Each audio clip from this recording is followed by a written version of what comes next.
आणि अवस्था असलेले आपण सगळे बंधू भगिनी व्यासपीठावर महाराष्ट्राच्या सगळ्या जिल्ह्यातून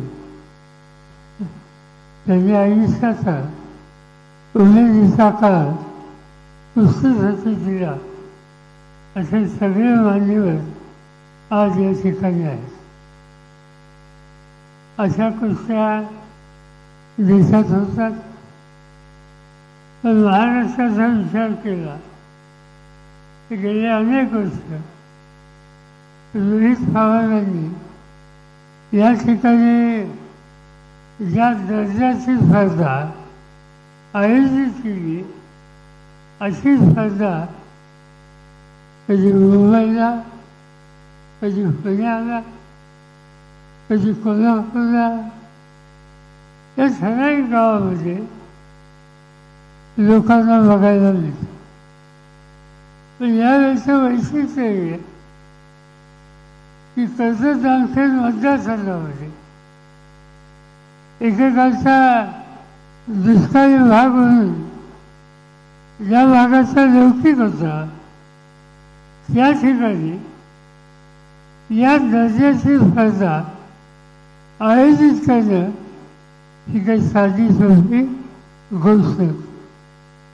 आणि त्या कर्तृत्व रोहित पवारांनी कष्टानं तुमच्या सगळ्यांच्या साथीनं करून दाखवलं.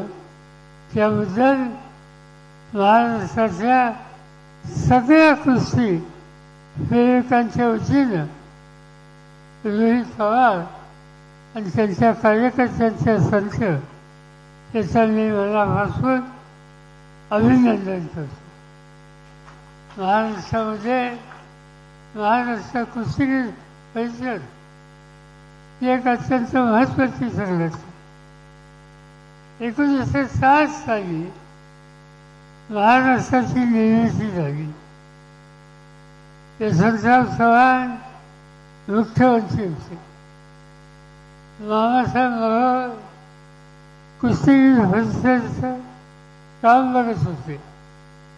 बाळासाहेब देसाई कुस्तीगीर परिषदेचे पदाधिकारी होते. आणि या सगळ्यांनी महाराष्ट्रात प्रभुत्व लावलं. आणि त्याच्यानंतरच्या काळात बाळासाहेब राजगे या ठिकाणी आहेत. ते असोत, आमचे अनेक सहकारी असोत, गेले 40-50 वर्ष आम्ही सगळ्यांनी त्यांच्या या कामाला साथ दिली. आता आम्ही ठरवलं आहे की आता नवी पिढी पाहिजे. आम्ही लोकांनी बघितलं तर आता बघणारे परिवार तयार करण्याची दृष्टी असणारे नवीन नेतृत्व ठिकठिकाणी तयार झालं पाहिजे. माझी खात्री आहे की त्यांच्या कष्टानं उत्तम कुस्तीगीर हे महाराष्ट्रात तयार होतील आणि देशाचा अवकाश येईल. देशाच्या बाहेरसुद्धा महाराष्ट्राचं नाव लौकिक वाढवतील. आणि ते जर करायचं असेल तर आज या ठिकाणी जे आयोजन केलं असं आयोजन हे ठिकठिकाणी केलं पाहिजे.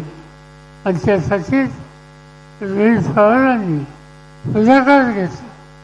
ही अतिशय आनंदाची आणि समाधानाची बात. आपण काही कुस्त्या पाहिल्या, आता अंतिम कुस्ती पाहण्याच्यासाठी आपण सगळे आतुरलेले आहोत. त्यामुळे अधिक वेळ न घेता तुम्हा सगळ्यांचं अभिनंदन करतो.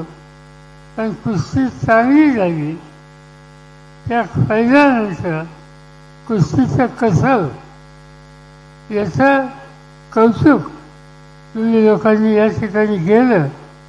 कसल्याही प्रकारचा वादविवाद इथे येऊन दिला नाही. आणि कुस्तीचं जे स्पिरिट आहे ते तुम्ही लोकांनी जतन केलं. त्याबद्दल तुम्हा सगळ्यांचं अंतःकरणापासून